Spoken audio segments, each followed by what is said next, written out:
चलिए बच्चों, आज हम पढ़ेंगे अलंकार। अलंकार जैसे कि हम शब्द से ही जानते हैं, इसका अर्थ होता है अलंकृत करना, शोभा का बढ़ाना। अगर लोक भाषा की बात करें तो इसका साधारण से शब्दों में अर्थ होता है आभूषण या गहना।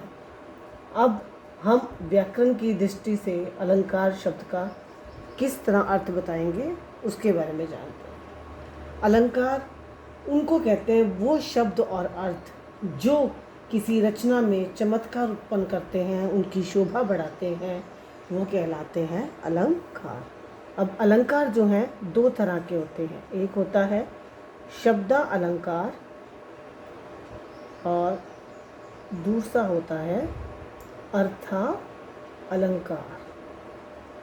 अब हम शब्दा अलंकार की बात करते हैं, जहाँ किसी रचना में शब्दों के माध्यम से चमत्कार उत्पन्न होता है वो होते हैं शब्दा अलंकार, और जहाँ पर किसी रचना में शब्दों के अर्थ के द्वारा चमत्कार उत्पन्न होता है वो कहलाते हैं अर्था अलंकार। अब हमारे पाठ्यक्रम में 3 तरह के शब्दा अलंकार हैं। पहला है अनुप्रास, दूसरा है यमक और तीसरा है श्लेष। और अर्था अलंकार में हमारे पास है उपमा, रूपक, उत्प्रेक्षा,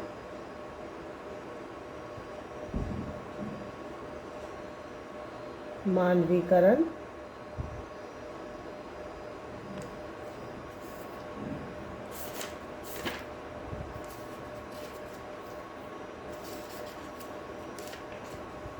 और अतिशयोक्ति।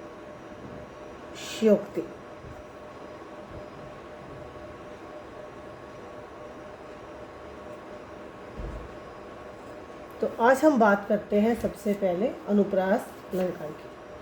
अनुप्रास में क्या होता है? अनुप्रास में जब एक ही व्यंजन की बार बार आवृत्ति होती है तो वहाँ पर क्या होता है? अनुप्रास अलंकार। अनुप्रास का उदाहरण के द्वारा हम समझते हैं। इसका उदाहरण देखो, सुमन सुंदरी,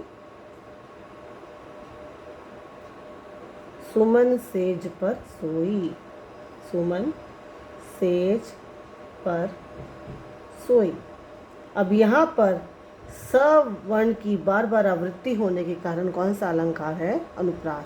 अर्थात जहाँ पर एक व्यंजन एक वर्ण की आवृत्ति बार बार होती है वहाँ पर होता है अनुप्रास अलंकार।